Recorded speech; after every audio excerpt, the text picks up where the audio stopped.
Est-ce que t'as pas l'impression d'être une femme sandwich par moment? En fait, d'être une pub? Ça, c'est bien ma chance. Je parle avec une jolie fille, j'ai l'impression que je lui plais, et en fait, c'est qu'une publicité. C'est ce que font toutes les publicités. Elle a été conçue pour attirer et manipuler.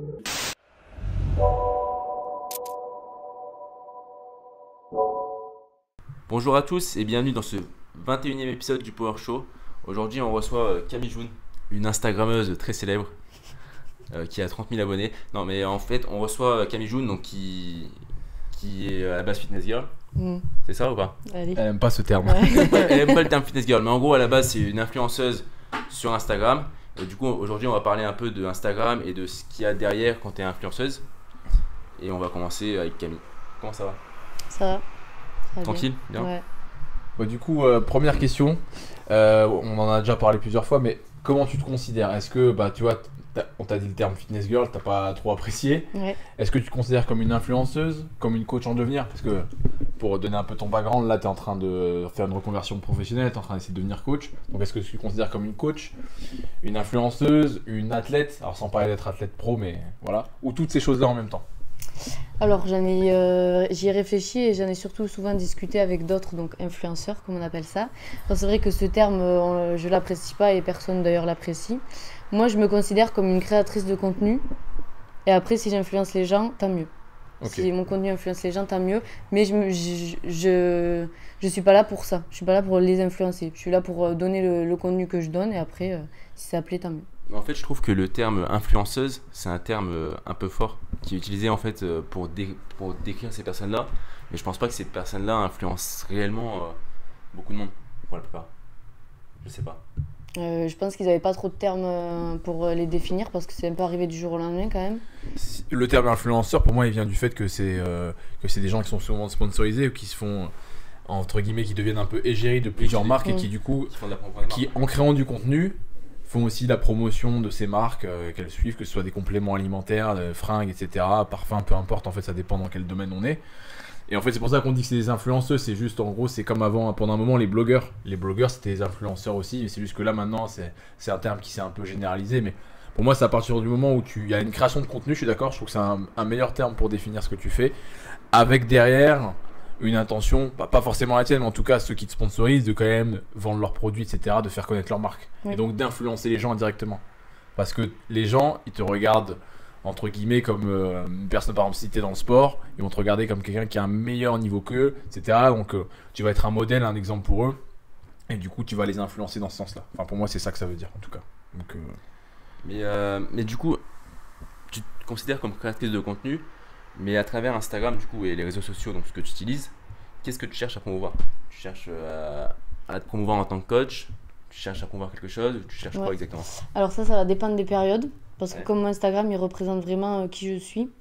Donc par exemple quand je suis allée en semaine compétition, je vais surtout parler de ça. Donc je vais surtout amener les gens à plus se renseigner sur la compétition, sur l'haltérophilie. Donc là ça va être plus les influencer sportivement. Puis après j'ai des périodes off, après j'ai des périodes où je vais me mettre beaucoup à parler de mes produits. Voilà, ça dépend. Mais après, ton objectif pour toi, parce qu'au final, au bout du... Mon objectif Instagram. Au bout du chemin. Non, ton objectif, parce qu'en gros, je pense que tu t'en sers aussi pour ta carrière pro. Donc dans ce sens-là, comment tu t'en sers? Qu'est-ce que tu cherches à faire? Ce que je cherche à faire avec les gens en ce moment, c'est de les attirer vers le sport. Ça c'est depuis toujours, depuis que j'ai créé mon compte. Mais là ça serait plus les attirer vers l'haltérophilie, le crossfit, pour qu'ils changent les sports que tu pratiques, pour qu'ils changent les salles low cost, basic fit, voilà, pour qu'on arrête de faire que de la musculation pour la musculation et qu'on aille plutôt dans des sports comme l'haltérophilie, le crossfit. Alors du coup, pour revenir sur ce que tu disais, tu veux influencer les gens, tu veux qu'ils découvrent l'haltérophilie, le crossfit. Ça, c'est entre guillemets ce que tu proposes. Mais toi, en termes d'objectifs personnels et professionnels, est-ce qu'il y en a un? Pas forcément sur le très long terme, mais au moins sur le moyen terme. Parce qu'on va pas se mentir, Instagram, c'est une plateforme pour faire sa propre promotion. Et y en a qui le font pour plaisir, mais il y en a qui le font dans un but aussi de reconversion, de créer un business derrière une brand, quoi, une marque. Comme toi, par exemple, qui veux être coach. Est-ce que, par exemple, les coachings en ligne ou les trucs comme ça, c'est des trucs qui t'intéressent? Alors pour commencer, oui. Je pense que je vais faire des coachings en ligne, mais à moyen terme, Ce qui m'intéresserait le plus, c'est d'organiser des week-ends, style séminaire, découverte haltérophilie, d'organiser même des semaines. Ça serait plus du réel. En fait, ça Plus des serait... trucs en présentiel, mais Voilà. ponctuels. Mais c'est grâce à Instagram que je pourrais attirer mon public parce que bon, ça serait mentir Parce qu'il y a que... 35 000 personnes qui te suivent. Donc c'est normal. Voilà, exactement. Et est-ce que tu penses que ton public, justement, il est en accord pour l'instant avec ce que tu proposes? Parce que tu viens du fitness, donc c'est pas exactement la même marché, c'est pas exactement les mêmes personnes. Est-ce que tu penses que tu as réussi à faire la transition encore ou... Alors, ouais, j'ai eu très peur de ça, du coup, quand je suis passée du fitness à... Parce que j'y suis passée vraiment du jour au lendemain, du fitness au crossfit, haltérophilie. Et c'est vrai qu'au début, j'ai senti que mes abonnés, ils avaient du mal à accrocher. De toute façon, on le voit de suite sur les statistiques des publications. Il y avait beaucoup moins de présence, tout ça. Donc j'ai essayé de mixer les deux, donc toujours fitness et haltéro. Et là, de plus en plus, ça attire les gens. Mais de toute façon, le crossfit, c'est en plein boom. Donc les gens, ça les intéresse de plus en plus. Donc forcément, là, ça y est, ils sont en train de vriller côté haltéro-crossfit, mais c'est encore difficile. Tu penses qu'ils vrillent ou qu'il y en a qui te quittent et que tu en as des nouveaux? Ou les deux, Les deux. Forcément Les deux. un peu les deux. Ouais, Moi je pense qu'il y a les deux, mais il y a aussi un truc, c'est que c'est aussi un challenge pour toi en fait de faire ça, parce que c'est plus dur de convertir quelqu'un d'un truc à un autre que de l'aider dans ce qu'il fait déjà. Mais ça m'intéresse plus de toute façon de faire ça, et il y a trop de monde déjà. Musculation, body, c'est blindé de monde, on voit toujours les mêmes choses, c'est toujours pareil. Donc, Bon après il y a toujours de la place pour quelqu'un d'autre, mais bon c'est vrai que c'est plus rempli. c'est redondant, je serais un copier-coller d'une autre page, d'une autre fille, ça serait toujours la même chose. Ouais, tu ressemblerais forcément à une autre page, c'est sûr. Après est-ce que tu serais un copier-coller? Peut-être pas, ça dépend comment tu changes le truc. Bah, justement, que en parlant de ressembler à une autre page, je trouve que quand on regarde ta page, on pourrait quand même, quand on regarde comme ça au premier abord, on se dit pas forcément direct que c'est une page haltéro.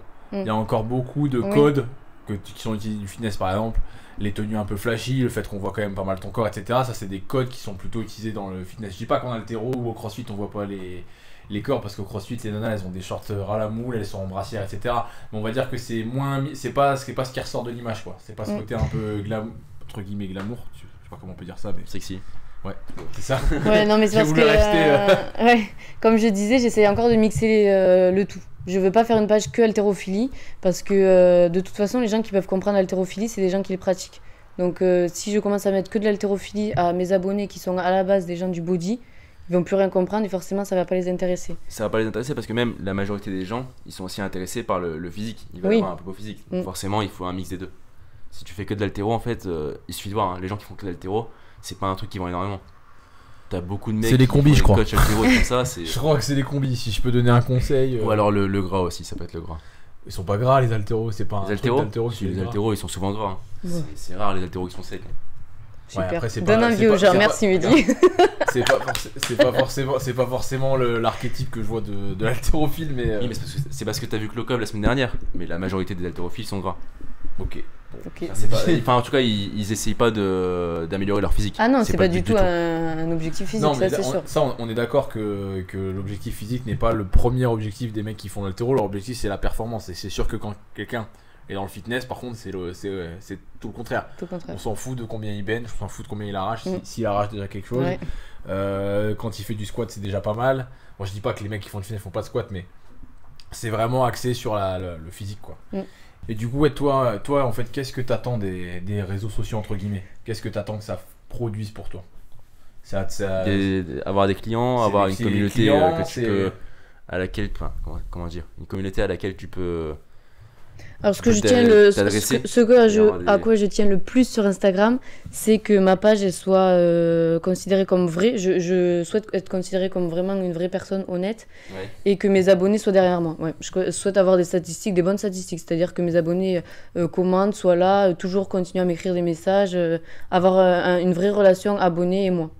Mais je suis d'accord, mais du coup en fait tu veux que ça soit vrai. Ouais. Mais après ce que t'attendais là, c'est quand même, il y a quand même un but lucratif, ce qui est normal. Il y a toujours, enfin moi perso, si je fais un truc, le podcast, il y a un but lucratif aussi. Hein. Forcément, quand on fait un projet, en fait, tu veux forcément gagner quelque chose avec. Tu fais pas tout gratuitement. Toi, c'est plus sur quoi que tu veux t'appeler, sur le coaching, sur les sponsors, sur quoi exactement? Est-ce que tu le sais ou est-ce que tu sais pas encore déjà? Les coachings. Ça sera sur le sport, ouais. J'ai pas envie de devoir attendre des sponsors pour m'en sortir. Ouais. Parce que ça peut s'arrêter du jour au lendemain. Les sponsors, ça peut s'arrêter du jour au lendemain. Ouais. Et en plus, c'est toujours moins rentable que si tu fais un truc toi-même. Oui. Parce que les sponsors, ça veut dire qu'eux, ils prennent une part. Et on parlait aussi pareil de pas ressembler à toutes les pages fitness. Est-ce que tu n'as pas justement l'impression que les réseaux sociaux, c'est un peu un mirage, dans le sens où on te donne l'impression que comme c'est accessible et que c'est gratuit, que tu as un outil d'autopromotion gratuit, donc que tu peux devenir entre guillemets célèbre ou aller dans n'importe quel domaine et te faire connaître, le problème c'est que en fait, tout le monde le fait. Donc en fait, tu te retrouves en concurrence avec tout le monde. Et j'ai comparé ça avec le foot, mais le foot, c'est un sport où il y a énormément de pratiquants. Donc si tu veux percer dans le foot, c'est beaucoup plus dur que dans un sport comme l'haltéro. Je dis pas que c'est pas dur en haltéro, mais là les réseaux sociaux, j'ai un peu l'impression que c'est la même chose. C'est-à-dire que tu te retrouves en concurrence avec énormément de gens. Et par contre, les compétences à développer pour être bon sont beaucoup plus faciles à avoir parce que c'est des formats très courts, c'est que des photos, etc. Donc qu'est-ce que tu penses de ça? Non, alors du coup, il y a beaucoup de monde sur les réseaux, mais en fait, le monde influenceur connu, développé en tout cas dans le fitness, honnêtement, il est petit. En gros, les personnes qui ont plus de 100K, 200K, il n'y en a pas tant que ça. Des vraies personnes qui sont des vrais influenceurs, entre guillemets. Qui Qu'est-ce ont pas, que tu définis comme vrai influenceur? C'est qui ont une vraie communauté. Ouais, voilà. C'est pas juste un chiffre parce que, bon, voilà, il y a toute cette histoire de acheter des cas, tout ça. Donc maintenant, on a des pages à 300K qui, au final, en ont 20. Enfin, même pas. Donc moi, je parle de vrais influenceurs qui ont une vraie communauté, qui peuvent vraiment vivre grâce à leur Instagram. Mais après, on est d'accord que même ces influenceurs-là, c'est ceux qui, en gros, c'est le haut du panier. C'est ceux qui ont gagné. Qui ont réussi, ouais. Qui ont gagné. Mais après, le truc, c'est qu'en fait, même ces gens-là, t'as des milliers de personnes derrière qui essaient de prendre leur place. Voilà, mais c'est difficile du coup. Là, oui, c'est difficile, mais c'est là où en gros il y a de la concurrence. Après, moi, sur le truc de Robin, il y a un truc sur lequel je suis pas forcément d'accord. C'est que, ok, en fait, on peut pas mettre les réseaux sociaux dans le même sac entièrement. Par exemple, tu me dis les influenceurs fitness, ça c'est un domaine, mais les réseaux sociaux, c'est pas un domaine. Parce que par exemple, tu as plus de concurrence si tu te lances dans le fitness que si tu te lances dans l'haltéro par exemple. Vu que toi tu veux passer au crossfit à l'haltéro, oui, c'est vrai qu'il faut tu as beaucoup moins de concurrence déjà. Et en plus, la concurrence, c'est pas une mauvaise chose. Oui, après, quand un marché saturé, il est saturé. Hein. Je veux dire, un marché n'est jamais saturé, selon moi. Oui, bon.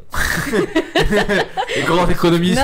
Selon moi, c'est jamais saturé. C'est une bonne chose d'avoir la concurrence parce que ça nous pousse à faire de différence, ça nous pousse à faire mieux que les autres. Donc ça, c'est sûr. En fait, ce que je voulais dire par là, c'est que ça, on te donne l'impression que ça va être facile et que, entre guillemets, oui. Voilà, alors que c'est énormément de travail. Mais je sais que les gens de l'extérieur, ils pensent que c'est tout beau, tout rose. Je fais mes stories, je fais mes photos, ma vie, elle est super. Ça doit être chiant d'avoir son téléphone dans la main en permanence. Déjà, voilà, je passe 8 heures par jour sur mon téléphone. Elle a fait 8 heures sur Instagram par jour, c'est ça? 8 heures par jour sur Instagram. Non, mais prendre des photos, c'est long. Les retoucher, c'est long. Trouver le bon contenu qui va avec les photos, c'est long. Répondre aux commentaires, répondre aux messages, c'est long. Et en plus, quand tu le fais pas, des fois, ça plaît pas. Et après, t'as ceux aussi qui aiment pas ton contenu ou qui sont pas d'accord avec toi, donc qui te critiquent. Donc tu dois te justifier en permanence. C'est pas tout beau, tout rose, loin de là. Mais après, je vois ce que tu veux dire et je pense qu'en fait, tous les contenus sur Internet, les gens s'imaginent un peu la même chose. Je pense qu'avec YouTube c'est pareil. Par exemple YouTube, en gros, quand tu fais une vraie vidéo YouTube, c'est pas juste tu mets une caméra, tu parles et c'est fini. C'est en gros d'abord tu prépares le truc, tu prépares la vidéo, tu fais la vidéo, t'as le montage, il faut réfléchir à comment le faire pour que ça fasse cliquer. Et toi c'est pareil, il faut que tu fasses tes photos et tes vidéos et ça de manière à ce que ça fasse cliquer. Donc forcément il y a du travail derrière. Et même en dehors de ça, il y a d'autres travails aussi. Genre, répondre, je sais pas si tu réponds beaucoup à tes abonnés. Oui, j'essaie au maximum. Mais... Si tu réponds beaucoup à tes abonnés, ça prend un temps énorme aussi au final. Oui, énorme. Bah, t'es obligé de rester en fait sur le marché tout le temps. C'est-à-dire qu'il faut poster régulièrement déjà, parce que sinon on t'oublie. Parce qu'il y a en fait, c'est ça que je voulais dire dans le sens où il y avait du monde, c'est que il y a du monde et les gens sont actifs. Donc c'est-à-dire que si, en fait, c'est l'ère du streaming. Donc si tu te mets de côté, ne serait-ce que 2 semaines ou 3 semaines, 1 mois, 2 mois, on t'oublie. Mais t'es mort. T'es mort, exactement. On le voit, on a parlé avec Mehdi il y a pas longtemps sur tout ce qui est le rap. T'as des artistes qui sortent 2 albums, alors c'est pas tous les artistes, mais tu sens que la fréquence de production, elle s'est augmentée. Mais c'est même assez rare, parce que moi pour le coup j'étais pas d'accord sur cet argument-là du truc qu'on a regardé. On avait regardé justement en fait une conférence de ERTV sur les réseaux sociaux et Instagram, qui était assez intéressante, mais on n'était pas tous les deux d'accord sur les mêmes points. Et voilà, c'était juste pour dire de quoi on parlait, quoi. J'ai fait une pause donc il y a 2 semaines, 4 jours. J'ai fait une pause de 4 jours. J'ai vu mes statistiques chuter de moitié en 4 jours. C'est-à-dire que j'avais 16 000 vues. 16 000 vues par semaine, tu sais, on peut voir combien de personnes viennent par semaine sur ton profil. Et du coup, 4 jours après, j'en avais plus que 7 000. Voilà, hop. Ouais, parce que je suis partie, et encore, je me suis pas absentée totalement, j'ai plus mis de post. J'ai mettais des stories, mais j'ai plus mis de post. Et donc, t'es de suite oublié, tout ton travail, tu dois tout recommencer à zéro, en gros, pour remonter Ouais, et du coup, le fait de devoir produire souvent, ça peut aussi diminuer la qualité de la production. Du coup, ouais. Donc, c'est ça qui est. Ça diminue forcément la qualité de la Mm. production. Moi, je pense que, et encore, est-ce que ce sera vrai longtemps? Mais je pense qu'un réseau social qui marche, de toute façon, on sait que ça marche bien, c'est les youtubeurs. Et le YouTube, ce qui est bien, c'est que les formats sont plus longs, donc du coup, tu peux aller chercher la qualité. Tu vois, alors qu'Instagram, t'es forcément dans l'instantané, justement, dans quelque chose de très volatile. Il faut que ça vienne tout de suite, que c'est soit on clique, on like, après on passe à autre chose. Alors que YouTube, c'est des vidéos qui peuvent, comme le podcast, qui peuvent se digérer. Non, mais surtout YouTube, en fait, YouTube pour moi, ça restera plus gros que tous les autres réseaux sociaux. Et en plus, t'as des tonnes et des tonnes de manières de te démarquer. Parce que t'es pas limité à une minute, t'es pas limité à 15 secondes, t'es pas limité à une photo. En fait, tu peux te démarquer de plein de manières différentes. Ce qui est plus dur sur Instagram. Par exemple, moi, j'aurais plus de mal à me démarquer en postant une photo qu'en faisant une vidéo de 15 minutes. Oui, c'est pour ça que je pense que YouTube, c'est une meilleure plateforme pour créer une communauté plus solide. Parce que, en fait, tu parlais de créer du contenu. Je pense qu'automatiquement, je dis pas qu'on peut pas faire de la merde en étant sur YouTube, mais YouTube te donne la possibilité et t'encourage par les limitations qui te sont mises à créer du contenu de qualité. En fait, ce qu'il y a, c'est que les Instagrammeurs qui sont connus juste par leurs photos, ils arriveront jamais à faire une chaîne YouTube. Parce qu'ils n'ont aucun contenu. Alors que moi, par exemple, je vais me lancer dans YouTube, je sais que je vais pouvoir cracher un maximum de contenu et c'est pour ça que je vais pouvoir me démarquer sur YouTube. Mais je vois plein de filles, surtout des filles parce que je suis pas trop les garçons dans le fitness, tout ça, qui font pas de chaîne YouTube, mais tout simplement parce qu'ils ont rien à dire en fait. Il n'y a pas de contenu. Oui, il n'y a pas de proposition derrière en fait, c'est juste montrer son corps, etc. Ouais, voilà, montrer ses résultats, mais il n'y a pas de connaissances sur le programme. Et après, à la limite, pourquoi ne pas utiliser leur. Parce que tu peux créer une plateforme et après tu travailles avec quelqu'un qui lui fait les programmes ou lui qui fait. Ça n'empêche pas. Une plateforme, c'est une plateforme. Après, je pense que c'est juste les gens n'ont pas la réflexion de se dire je vais travailler avec telle personne, je vais faire une collaboration sur ça parce que moi je suis pas capable de produire ça. Mais par contre, pour revenir sur le débat Instagram-YouTube, je pense que les deux ont leurs avantages quand même. Quelqu'un qui est connu sur Instagram a plus de proximité avec ses abonnés, je pense, que YouTube. Tu peux plus facilement parler, oui, parce qu'il y a les conversations privées. Même les abonnés en fait sont plus actifs et répondent plus aux trucs. Par exemple, moi je sais que j'ai posté sur la chaîne PowerCamp 2 posts parce que tu peux poster des posts sur YouTube en fait. T'as beaucoup moins d'interactions que si tu le faisais sur Instagram. J'ai parlé un peu trop loin. Je sais plus où on en était. Tac. Vous avez vu aujourd'hui les micros, on est revenu comme au début. Il y a eu un petit oubli. C'est la faute de Camille. Un petit oubli, mais on va s'en sortir. Ouais, alors je voulais juste savoir. Donc t'as des sponsors, je sais pas si on peut appeler ça exactement comme ça. T'en as un principal. Pourquoi t'as décidé de travailler avec eux? Est-ce que c'est eux qui sont venus vers toi? Comment ça s'est passé un petit peu? On va pas dire le nom. Ceux qui veulent le savoir, c'est pas très compliqué. Non, mais ceux qui me connaissent savent. Oui, ceux qui connaissent Camille Joune qui vont cliquer parce qu'il y a Camille Joune. Oui, voilà. Je veux dire, moi, j'ai pas envie de leur faire de la pub, c'est pour ça que je veux pas le dire le nom. Ok. Comment c'est venu? Moi, je commandais chez eux, comme une cliente comme tout le monde. Comme une Yankee. Et un jour, c'est venu, proposition de collab. Moi, je connaissais pas du tout ce monde-là, donc j'ai accepté. J'ai même pas regardé ce que je gagnais ou pas dans le truc, parce que de toute façon, je consommais déjà leurs produits. Donc, c'est venu comme ça. Et après, et j'étais pas connue, j'avais 5000 abonnés, je crois, un truc comme ça. C'est toujours plus que moi. Oui, non, mais c'était pas énorme. Et du coup, ça m'a fait permettre de rencontrer d'autres influenceurs. Et c'est là où on en est venu à discuter. Et c'est là où on en vient à discuter du coup avec nos sponsors, des rémunérations, des contrats, de tout ça. Mais après, moi, ce que je fais jamais, c'est d'aller vers les marques pour les démarcher. J'attends toujours que ça soit la marque ou les agents de marque, parce que maintenant, à savoir que les marques, ils ont des agents qui sont là exprès pour ça, qui sont toujours sur les réseaux sociaux à chercher le nouveau ambassadeur, la nouvelle ambassadrice à trouver. Et après, c'est avec eux qu'on traite pour les contrats, d'ailleurs. Est-ce que tu as déjà pensé à toi te prendre un manager? Alors, je sais que pour l'instant, tu es un agent pour te concentrer justement sur la création de contenu et pas à la négo. Parce que moi, pour le coup, tu disais en gros que tu attends plutôt que les marques viennent vers toi et que tu n'iras pas vers une marque. C'est un truc avec lequel je suis d'accord, mais pas forcément. En fait, l'inverse peut être bien aussi, parce que si tu vas vers une marque qui est intéressée, et que tu as un agent comme ça, tu as plus de possibilités de négocier les termes de ce que tu fais. Ouais, mais comme en fait, je sais qu'ils ont des agents pour ça, je sais qu'ils connaissent à peu près toutes les personnes qui ont au-dessus de 10K. Donc s'ils sont pas venus vers moi... Ça fait vraiment beaucoup, parce que je pense qu'il y en a énormément. Ouais, mais non, pas tant... Des personnes intéressantes au-dessus de 10K. Ah, intéressantes au-dessus de 10K? Parce qu'au-dessus de 10K, il y en a beaucoup quand même. Ouais, mais après, il faut le contenu, quoi. Je me rappelle avant 10K c'était un truc de ouf. Ouais, mais non, maintenant c'est rien. C'est pour ça que je dis qu'en fait il y a beaucoup de concurrence parce que les chiffres qui paraissaient impressionnants il y a quelques temps ne sont plus du tout quoi. Après, à savoir que les marques elles demandent les statistiques, les vraies statistiques. Donc quand on a un compte professionnel, on a vraiment des grosses statistiques où on sait absolument tout sur le compte. En gros, on est mis vraiment à poil à ce niveau-là. Et ça, ils les demandent. Ils demandent tous les screens, le pourcentage d'hommes, le pourcentage de femmes, les âges, les vues, tout ça. Donc là, on peut pas mentir en fait. La personne qui a des fake followers, ça se voit direct. Parce que Ça se voit l'interaction ne ment pas en fait. S'il demande les screens, il sait que la personne est morte. Généralement, ça se voit parce que le mec a par exemple 20 000 abonnés et puis il y a 150 likes. Et oui, mais avec la nouvelle mise à jour Instagram, oui, d'accord. On ne veut plus voir ça. Donc, on peut voir le nombre de likes? Non. Ouais. Et du coup, oui, j'ai déjà voulu avoir un agent parce que je m'y connais pas en fait.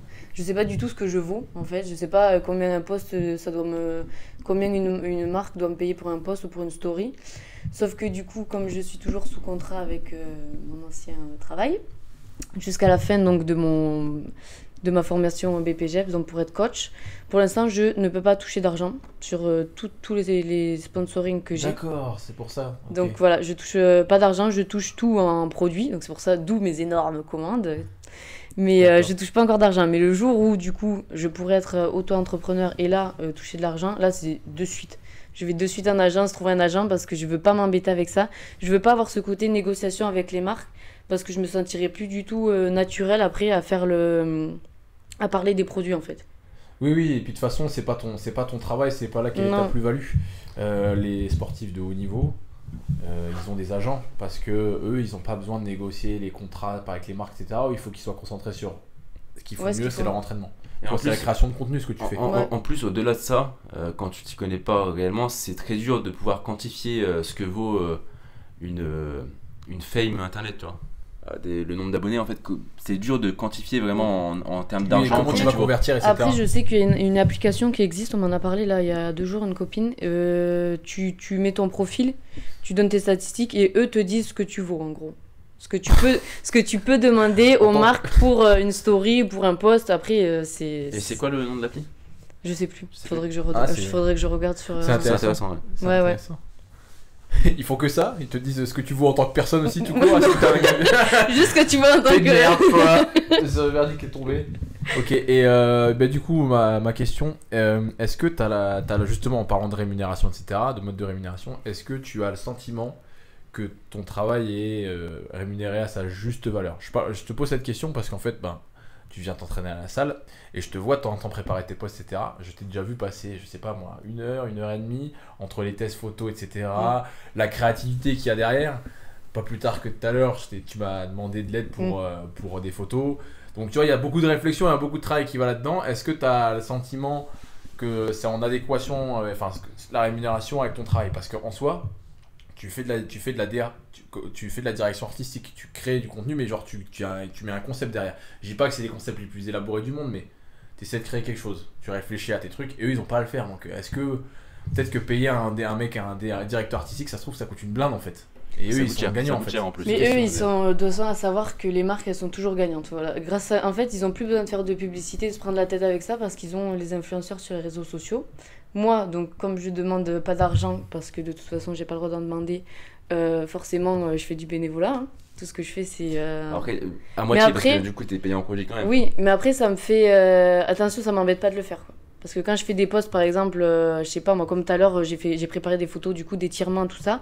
Je sais en fait que ça va rendre service aux gens. Là, je l'ai pas fait pour une marque ou j'ai pris du temps juste pour que mon contenu soit intéressant. Mais après, c'est sûr que si t'as pas d'argent. Moi, je connais des filles qui font beaucoup pour des marques qui sont vraiment sous-payées. Vraiment, pour ce qu'elles font. Et toi, donc, t'estimes que t'es plutôt... c'est plutôt faire par rapport à ce que tu fais? Non, tu trouves que t'en fais beaucoup? J'en fais beaucoup, oui, je trouve que j'en fais beaucoup. Bon, moi, de mon point de vue, c'est le point de vue que j'avais aussi. Après, je voulais avoir le tien, du coup. Oui, je sais. Et du coup, toi, ton objectif, après, c'est de négocier... Voilà, je verrai plus tard, mais là, je sais que j'en fais beaucoup. Ça me gêne pas de le faire parce que j'aime ce que je fais, j'aime les produits que je revendique au quotidien. Mais je sais que si, parce que là pour l'instant je vis dignement, correctement, mais si après j'ai besoin de ça pour manger, c'est sûr que je vais prendre un agent et je vais négocier ce qu'il faut, des rémunérations, enfin je vais négocier mon travail tout simplement quoi. Je vais arrêter de le faire gratuitement. Et du coup, il n'y a aucun travail qui est gratuit. Hein. Ouais. Et du coup, est-ce que t'as pas l'impression, quand je t'avais dit ce terme-là, tu m'avais fait des gros yeux, mais Est-ce que t'as pas l'impression d'être une femme sandwich par moment? En fait, d'être une pub. Pour ceux qui regardent South Park, l'épisode. Du coup, femme sandwich, c'est quelqu'un avec un panneau publicitaire devant. Voilà, un panneau publicitaire derrière. Ça, on l'a souvent, ce terme panneau publicitaire. Et je fais mon maximum vraiment pour pas ressembler à ça. Parce que moi, les filles qui. Toutes leurs stories, c'est des sweep-up moins 10%. Je supporte pas. Donc, moi, quand je parle de mes produits, j'essaie de les mettre dans mon quotidien, en fait. Parce que de toute façon, c'est des choses que j'utilise au quotidien. Mais je sais que les personnes derrière se disent de toute façon, elle nous montre ça parce qu'elle veut qu'on achète ça. Donc, je comprends que certaines personnes trouvent qu'on ressemble à des panneaux publicitaires. Après, moi, tout ce que je montre, comme je l'utilise vraiment au quotidien et que j'apprécie vraiment les produits que j'ai et que je montre, je me considère pas comme ça. Pour le coup, je peux acquiescer que les produits, elle les consomme. Je peux acquiescer. Elle les consomme, elle les fait consommer à son nez. C'est vraiment une consommation massive. Elle arrose son entourage. Donc non, c'est sûr. Mais donc du coup, t'as pas cette impression-là parce que soyons un peu honnêtes. Dans le sens, tous les produits, tu les regardes pas en détail, etc. C'est des produits qui te plaisent, mais je veux dire, quand tu les recommandes, il n'y a pas forcément tout le background derrière, etc. Je parle d'un point de vue un peu plus éthique, tu vois, est-ce qu'un produit il est bon pour la santé ou pas? Tu te dis plus, ok. Non, il y a des produits, je sais, qui sont pas. Bon, de toute façon, juste le jambon blanc, c'est pas bon pour la santé, tu vois, et je vais continuer à manger. Mais je sais que y a des produits qu'on consomme, il y a des trucs pas bons dedans. Mais bon, du coup, ouais, là, je ferme un peu les yeux dessus, mais bon. Après, si je regarde tout, je vais manger de l'herbe, quoi. Non, mais pour le coup, la marque en question ne se proclame pas bio, non déchet, hyper équilibré. C'est pas l'image de la marque en fait. Il y a une gamme, mais. Vas-y, hein, lâche-le le code promo, on veut savoir. Donc le truc, donc c'est pas mensonger, c'est juste c'est ce pourquoi ils font la promo. Ils n'ont jamais dit le contraire en fait. Non. Mais par contre, t'es consciente que tu fais partie d'un système. Je veux dire, parce que c'est un système de consommation. C'est un système de consommation. Est-ce que tu connais le terme de marketing de réseau? Oui. Tu sais ce que c'est? J'ai entendu parler. Tu sais ce que c'est ou pas? Pas en détail. Tupperware, tu sais ce que c'est? Un Tupperware? Ouais. Oui. C'est une marque à la base. Et en gros, bon, je donne cet exemple-là parce que c'est le plus connu. En gros, Tupperware, ce qu'ils font, c'est que ils recrutent des gens, mais en gros, c'est des gens qui ne travaillent pas pour Tupperware. Et en gros, ils leur donnent au début des cadeaux. Et le but, en gros, c'est de vendre des Tupperware et ils ont des commissions dessus. Et en gros, ces gens-là font des réunions chez eux, ils vendent des trucs, ils essaient de convaincre d'autres personnes de le faire. Et au fur et à mesure. Et pour moi, c'est un peu pareil, tu vois, les sponsoring du même type que ce que tu si tu regardes bien un petit peu comme ça. En gros, t'as plein d'influenceurs, après t'en as d'autres, et chacun vend des trucs. Après, tous les influenceurs ne souhaitent pas la réussite d'autres influenceurs.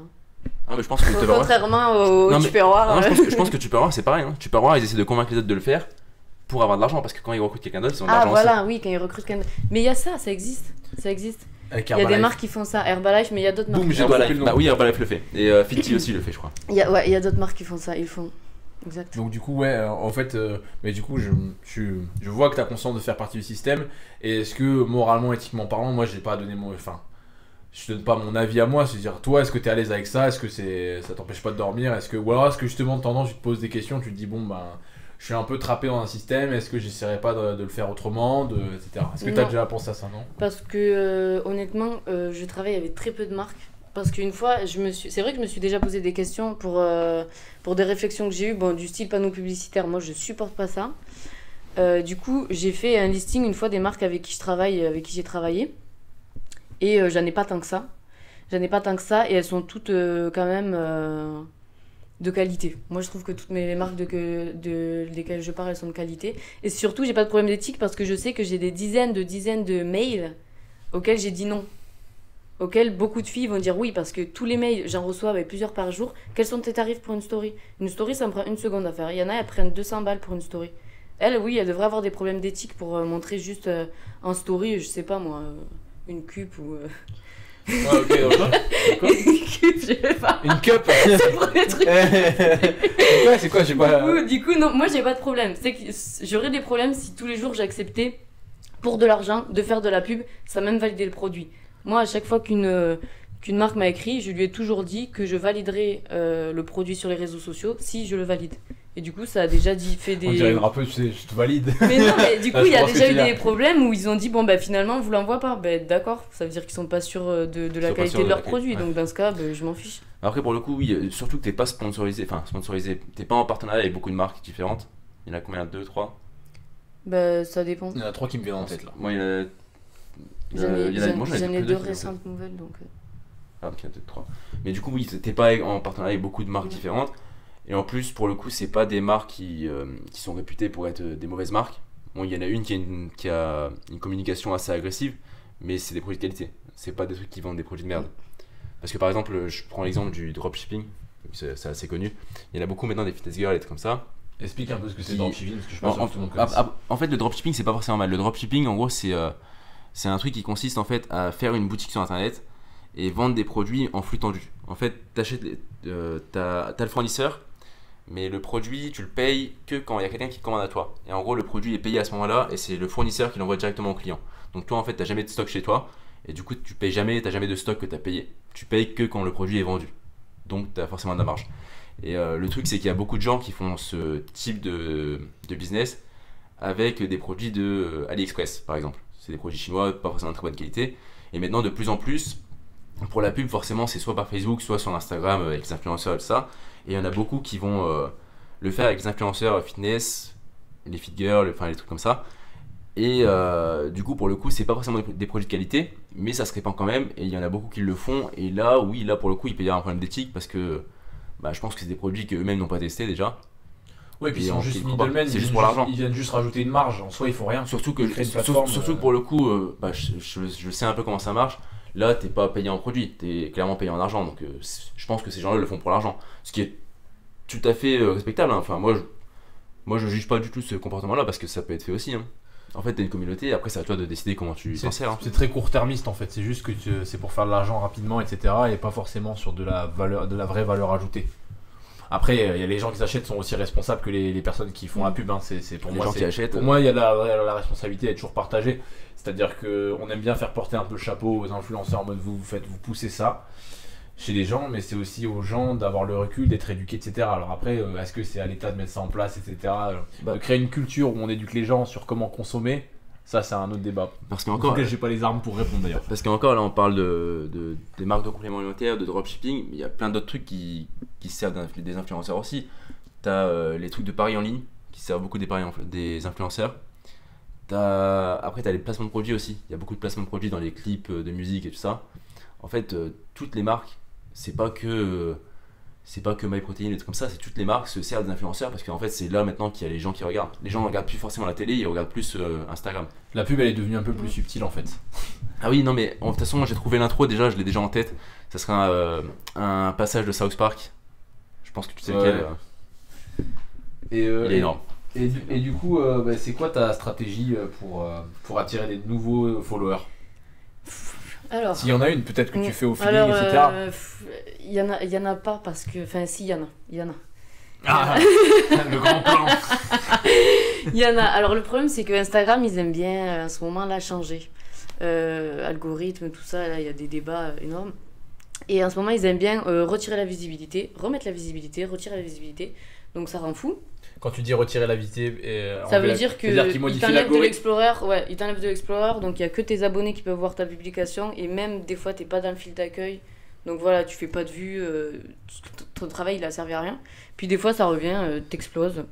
Donc il y en a il y a plein de façons de faire. Bon, il y a les hashtags, mais les hashtags aujourd'hui Instagram, ils font attention, il y a des hashtags qui sont bannis.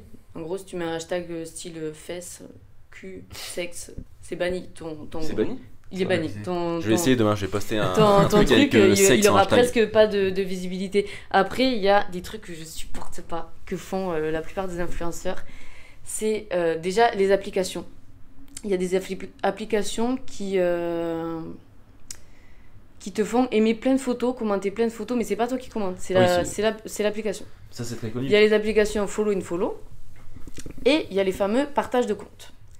Donc ça, j'en fais encore, j'en ai eu fait, mais le problème c'est que maintenant c'est très mal vu parce qu'on sait très bien, en gros, je vais pas être vulgaire, mais vas-y, tu peux y aller, c'est pas France Télévisions, tu peux y aller. C'est de l'entresuçage. Voilà, c'est ça. C'est genre, je te partage parce que t'as beaucoup d'abonnés, je sais que tu vas me repartager parce que j'ai beaucoup d'abonnés, voilà, on se suce, on s'échange nos abonnés. C'est des relations entre guillemets purement intéressées sans qu'il y ait de c'est ça. C'est purement intéressé, même pas pour des trucs... Je sais très bien que des fois, il y en a qui se partagent, qui peuvent pas s'encadrer, mais ils se partagent quand même pour gagner des abonnés. Je supporte pas. Après, bien sûr, il y a les photos en maillot de bain, tout ça. On va en parler. On sait très bien que ça va cliquer. Ce qui est logique. Voilà, ça va cliquer. Parce que par exemple, les gens qui regardent, je pense que. Enfin, si c'est des hommes, je pense qu'ils cliquent en fait quand ils voient un truc comme ça. Oui, mais même les filles. Moi, je clique plus sur les filles. Tu cliques ou pas, Robin? Ça, c'est bizarre. Robin, tu cliques ou pas? Bah, justement, pas forcément. Ouais, mais des fois, Pas forcément, mais je sais que ça marche. Si la meuf est vraiment pas mal, tu cliques. Non, mais. En fait, ça dépend des contenus que tu cherches. Oui. Oui, après, c'est sûr que si tu tapes sur YouTube Joe Rogan podcast et que tu tombes sur une meuf à poil, tu vas cliquer sur le podcast de Joe Rogan parce que c'est pas ça que tu cherches à la base. On va en parler après. Mais en gros, Instagram, ils ont changé leur algorithme. En gros, je crois, parce que je m'étais renseigné, quand tu publies, si par exemple tu n'as pas un certain nombre de likes dans la minute qui suit, tu es directement, boum, tu passes 10 rangs derrière. Donc en gros, c'est pour ça qu'il y en a plein qui publient du programme et qui disent à des potes de venir liker. 10 minutes. Je sais plus, peu importe, mais ce que je veux dire, c'est que tu as une fenêtre dans laquelle, en gros, il faut que tu aies un certain nombre de likes pour pouvoir rester en haut de la file. Pareil, les hashtags avant, on pouvait en mettre 30, mais en fait, apparemment, maintenant, il faut mieux en mettre moins. Parce qu'il faut pas mettre toujours les mêmes, sinon t'es robotisé. Ouais. Voilà. En gros, ils font tout pour traquer les robots, tout simplement, les mecs qui créent des applis pour. Mais après, il y a des groupes qui se créent maintenant. Des groupes WhatsApp, surtout parce qu'Instagram, ils sont à l'affût de tout. Des groupes WhatsApp où tu peux mettre ta publication. Et du coup, les gens du groupe vont aimer ta publication, commenter ta publication. Et... Oh là là. Ah oui, c'est un délire. On vous ment. Mais moi, ça m'a saoulé. Ouais, parce que du coup, tu es tout le temps en train de calculer à quel moment je peux. En fait, tu t'embêtes à faire des posts intéressants. Enfin, moi, pour ma part, des posts intéressants. Et puis, des fois, ça marche pas. Voilà. Donc, là, je comprends les personnes qui cherchent par tous les moyens de faire voir leur post. Parce que bon, c'est quand même du travail derrière. Mais c'est vrai que des fois, c'est lassant. Mais comment dire, c'est pour ça on parlait de concurrence, tu vois. Ça devient tellement rude qu'on est obligé de mettre en place des stratagèmes comme ça, alors qu'à la base, c'était... de toute façon, Instagram, à la base, ça veut dire l'instantané. C'était dans l'instantané, maintenant on est dans oui, tu as envie de poster, tu devrais pouvoir poster à n'importe quelle heure. Calcugramme. Moi, je sais que je poste toujours à midi, parce que voilà, il y a du monde à midi. Je posterai jamais, par exemple, à 23h. Personne ne verra mon post. Même si j'ai envie de poster à 23h, c'est pas possible. Ok. Et du coup, ça va nous permettre d'arriver sur le débat des fesses. Justement, mais dis pas fesses, c'est peut-être censuré sur oui. YouTube. On sait pas. Est-ce que du coup, tu penses que si tu mettrais moins ton corps en avant sur tes posts, est-ce que tu penses qu'ils auraient moins de succès? Alors, on l'a bloqué, ça y est, c'est fini. Non, parce que j'ai réfléchi. Et après, ce qui est sûr, c'est que de toute façon, je le ferai pas parce que comme c'est mon Instagram, je vais pas mettre par exemple mon assiette en photo. Enfin, c'est mon Instagram, c'est moi. Donc si je monte des exercices, c'est moi que je vais montrer. Après, si ce que tu veux dire, c'est par exemple me mettre un short brassière, oui. Concrètement, les gens ils vont plus cliquer sur une personne qui est habillée de façon, en gros, soit jolie, soit plutôt short brassière, on voit la peau, on voit les muscles, que sur une fille en jogging et blouson. Voilà. Ça donne plus envie. Mais même moi, quand je regarde des photos, des vidéos, bien sûr que je vais cliquer quand je vois de la peau, quoi. Donc, mais du coup, justement, est-ce que tu penses pas qu'on est un peu dans un engrenage où en gros on est dans un système pulsionnel, c'est-à-dire que on va au plus facile, donc on fait de la porn food, on monte des culs, et que du coup on est un peu dans un système comme ça, et que du coup maintenant, dès que tu veux rentrer sur le marché, t'es un peu obligé de faire ça. En fait, on est dans un espèce de... Obligé, non. Parce que moi je le vois avec tout ce qui est, par exemple, tu regardes, ils en parlent dans la conférence, on la mettra en lien la conférence, tiens. Ils te montrent moi j'ai pas accroché. On te montre tous les TikTok. Les nanas, elles ont 14, 15, 16 ans. Oui, et mais... maintenant elles commencent à beaucoup plus se montrer dévêtues. Parce qu'on fait que les pointer du doigt, ça, on fait que pointer ça du doigt. Tout le temps, voilà. Les filles qui montent leurs fesses, les filles en maillot de bain. Déjà, je comprends pas parce que déjà, les filles en maillot de bain, enfin, quand on met des photos en maillot de bain, dans tous les cas, on m'a vu en maillot de bain à l'extérieur. Donc si j'ai envie de mettre une photo en maillot de bain sur mon profil, c'est mon problème. Après, je comprends les personnes qui disent que ça fait du clic. Moi, personnellement, quand je mets des photos en maillot, oui, je suis fière, voilà, parce que j'ai pas toujours été comme ça. Donc, d'avoir un physique comme à peu près comme je veux aujourd'hui, j'en suis fière. J'ai été en surpoids, j'ai été très maigre, donc forcément, ouais, je suis. Et puis surtout, ça fait du bien. Voilà, ça remet confiance. Des fois, j'aime pas forcément mon physique, je me sens pas en confiance avec moi-même. Donc mettre une photo comme ça, je sais que mes abonnés sont derrière moi, je sais que ils seront pas tous méchants. Donc ouais, ça met en confiance. Et oui, après, oui, il y a des filles qui se servent que de ça pour faire du vu, pour faire du clic. C'est simple, tu vois une photo de fesses, de filles qui zooment sur ses fesses et en gros, commente en emoji ta journée. C'est quoi l'utilité de la photo à part mettre du clic? C'est peut-être si ta journée a tourné autour de tes fesses. Non, mais moi je sais que j'ai déjà mis des photos de mes fesses et par exemple j'ai parlé de quoi? De mes problèmes de lombaire dus au fait que j'avais trop développé mes fesses. Non, mais voilà. Après j'ai mis une photo de mes fesses par exemple quand ma publication ça portait sur la diète. Pourquoi? Parce que je voulais qu'il y ait du monde qui voit cette publication. Parce que j'ai tout le temps des questions sur la nutrition. Donc là, j'ai fait un post sur la nutrition. Je veux que tout le monde voit ce post sur la nutrition. Donc je mets quoi? Une photo de moi, de mon corps. Ah oui, non, mais voilà. Moi, c'est pas le fait que ce soit un moyen qui marche, c'est pas le débat en fait. Ça marche très bien. Ces temps-ci, je regarde beaucoup ce que fait un mec qui s'appelle Logan Paul, qui est un youtubeur hyper connu. Lui, il s'est fait connaître parce qu'il joue au trou du cul. Il fait des canulars, etc. Il était bon en plus, hein. C'était un super bon fait des canulars, etc. Il se base sur il a dit dans une interview, moi j'active mon armée de haters quand je veux faire des trucs parce que c'est eux qui me font marcher. Donc tu vois, et en fait pour moi les filles qui montent beaucoup leurs fesses, elles activent leurs armées de mecs qui sont en chien entre guillemets. Je caricature un peu, tu vois, mais pour moi c'est juste que c'est des leviers un peu, comment dire, un peu archaïques. Et le truc c'est que quand tu rentres dans un système comme ça, moi, ma peur, en fait, c'est que ça devienne le seul moyen de marcher, c'est comme ça, en fait. Est-ce qu'on est obligé, par exemple, de faire du bad buzz pour marcher aujourd'hui? On le voit, tout le bad buzz, aujourd'hui, le bad buzz, ça marche super bien. Après, est-ce que le fait regarde, est-ce qu'on est obligé de mettre une photo de fesses pour faire marcher un podcast? On va le faire. La miniature, ce sera pas forcément des fesses, mais ce sera toi en maillot de bain. Est-ce qu'on est obligé de faire ça? Après, ça dépend. Enfin, moi, déjà, faut séparer deux trucs. C'est que ça marche pour les femmes. Je suis pas sûr que si t'es un homme, je suis pas sûr que mettre ton cul ça marche beaucoup. Ça marche. En fait, c'est selon les profils. Les femmes, ça a toujours été en fait. Le corps de la femme a toujours attiré. Ça a toujours fait un débat. C'est pas nouveau avec Instagram. En fait. Oui, mais ça attire. Je suis d'accord qu'il y avait les femmes sur les voitures, par exemple. Ça, c'est les femmes sur les voitures. Ça, c'est un truc vieux comme le monde. Ce que je veux dire, c'est que ça devient un modèle qui transcende un peu la culture. De toute façon, s'il y a des filles qui se servent que de ça, parce que bon, je connais des filles qui se servent que de ça, mais dans tous les cas, elles auront pas une bonne communauté, tu vois. Si elles attirent, comme tu dis, que des chiens, elles vont faire quoi avec là, c'est un gros mot, quoi. Non, mais elles vont faire quoi avec ces personnes-là? Moi, personnellement, si j'ai des commentaires trop déplacés, ou des mecs qui viennent m'envoyer des messages trop bizarres, ça bloque direct. Et j'ai une liste de personnes bloquées énorme, mais ça, je n'en veux pas sur mon profil. Les commentaires super déplacés, ça me fait toujours marrer, parce qu'à chaque fois mais t'avais déjà commenté en plus des trucs... t'as clashé les mecs qui m'avaient... Parce qu'à chaque fois que tu cliques après sur le profil, genre ça peut être un vieux de 60 ans qui est en train avec un commentaire super gênant et une meuf de 16 ans. Mais justement, tu vois, tu parlais de ouais, moi je monte mon corps, je suis fier, et en fait si je veux les gens vont me voir sur la plage. Mais Instagram c'est pas la plage, c'est un peu tu montes ton corps au monde entier en fait. C'est pour ça qu'en fait pour moi il y a une différence. C'est-à-dire que il y a pas de problème avec le fait d'être fier.